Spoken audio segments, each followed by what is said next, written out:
Assalamualaikum warahmatullahi wabarakatuh. Para pemirsa yang dimuliakan Allah, marilah kita sama-sama mensyukuri bahwa nikmat yang Allah berikan kepada kita itu luar biasa banyak. Bahkan kalau dihitung nikmat Allah tidak akan mampu. Terhadap diri kita saja, misalnya nikmat mata, nikmat hidung, nikmat kulit, nikmat kaki, nikmat semua nikmat perasaan dan lain sebagainya Allah ciptakan luar biasa. Maka hadirin dirahmati Allah, pada hari ini akan kami sampaikan sebelum diciptakannya makhluk-makhluk yang ada di langit, langit dan bumi, termasuk tumbuhan dan lain sebagainya, termasuk jin, maka Allah menciptakan Nur Muhammad dulu. Dan Nur Muhammad inilah yang bakal nanti akan ada keberadaannya makhluk-makhluk yang ada di jagat raya ini.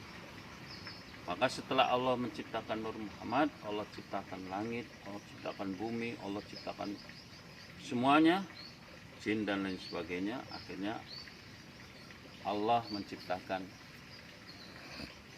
kakek kita, yaitu Nabi Adam. Maka ketika Allah Subhanahu wa Ta'ala menciptakan Adam alaihissalam, Allah Subhanahu wa Ta'ala bermusyawarah dengan malaikat, minta pendapat. Wahai malaikat, apakah kamu setuju aku akan menciptakan seorang makhluk yang akan menjadi khalifah di muka bumi? Maka malaikat berpendapat, ya Allah, kalau seandainya engkau ciptakan manusia, manusia ini akan menjadikan tempat pertumpahan darah. Tapi Allah Subhanahu wa Ta'ala menjawab, aku lebih tahu daripada kamu, wahai malaikat. Maka terjadilah diciptakan oleh Allah Nabi Adam alaihissalam. Ketika Allah menciptakan Nabi Adam, seluruhnya dikumpulkan malaikat dan iblis pun dipanggil untuk bersujud menghormati daripada Nabi Adam alaihissalam. Maka seluruh malaikat bersujud, tetapi iblis laknatullah alaih tidak mau bersujud, dan dia berpendapat bahwa saya lebih baik daripada Nabi Adam, ana khairum minhu. Karena iblis terbuat dari api, sedangkan Nabi Adam terbuat dari tanah, sehingga merasa gengsi kalau menghormati Nabi Adam atau sujud kepada Nabi Adam. Matiin dulu, Mas. Saudara-saudara kaum muslimin yang berbahagia, ketika malaikat sudah bersujud dan setan atau iblis tidak mau bersujud untuk menghormati Nabi Adam, maka akhirnya iblis berpendapat bahwa aku lebih baik daripada dia. Allah Subhanahu wa Ta'ala mengutuknya, sehingga akhirnya iblis, kamu itu akan saya tempatkan di neraka.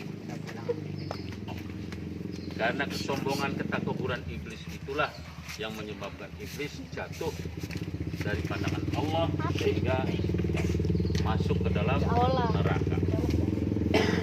Jadi hadirin yang dirahmati Allah Subhanahu wa Ta'ala, dari sini ambil pelajaran.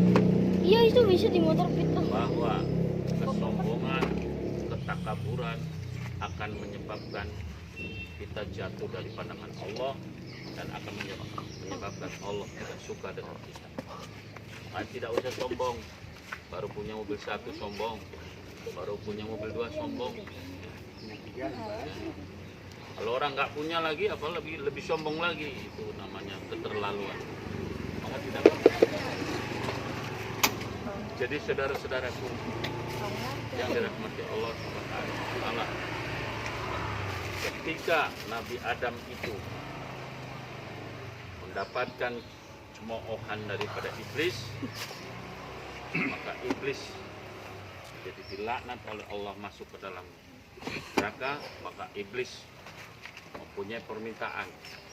Oke lah kalau begitu, wahai Allah, kalau seandainya aku dimasukkan dalam neraka, tapi aku minta permintaan, seluruh keturunan kami jangan sampai ada yang meninggal sebelum hari kiamat, dan saya diberi izin untuk menyesatkan, menggoda daripada Nabi Adam dan anak cucunya.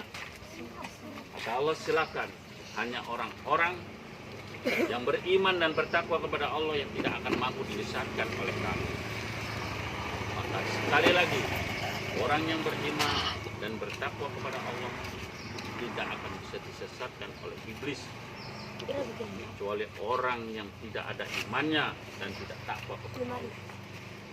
Jadi saudara-saudaraku yang dirahmati Allah Subhanahu wa taala, manusia memang hidup di dunia ini adalah sementara dan paling lama 60-70 tahun. Ini umat sekarang, umat Nabi Muhammad. Kalau di zaman dulu Nabi Nuh sampai 900 tahun ya. Sekarang udah 70 tahun aja udah punya meninggal, punya stroke, udah punya apalagi penyakit-penyakit yang cepat mempercepat kematian, bilis dan lain sebagainya. Maka oleh karena itu umur yang secepat ini gunakan untuk mentaati Allah. Jangan sampai umur yang kita pergunakan ini berlalu dengan sia-sia tanpa amal, sehingga akhirnya kita akan menyesal. Dan kita kalau sudah menyesal di alam kubur, tidak bisa kembali ke alam dunia, maka kita akan sengsara selama-lamanya. Itu saja hadirin yang dirahmati Allah Subhanahu wa taala. Mudah-mudahan dari cerita ini sekedar untuk memberikan semangat dan motivasi agar hidup kita ini jangan sampai sia-sia, karena memang kita sudah diciptakan Allah di dunia ini untuk khalifatul fil ardh, bagi pemimpin di muka bumi, dan untuk beribadah kepada Allah.